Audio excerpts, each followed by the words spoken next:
Hey there! Today we're diving into a tricky problem that involves detecting specific patterns in code.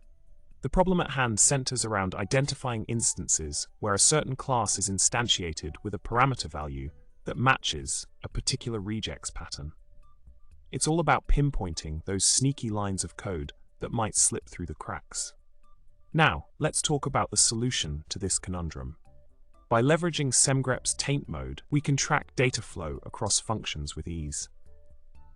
The key is to designate strings matching the desired regex pattern as sources, and then flag the precise usage we're after as sinks.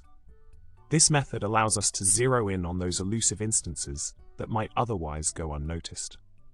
To wrap it up, we've explored how Semgrep's taint mode can be a game changer when it comes to identifying specific data points traversing through your codebase.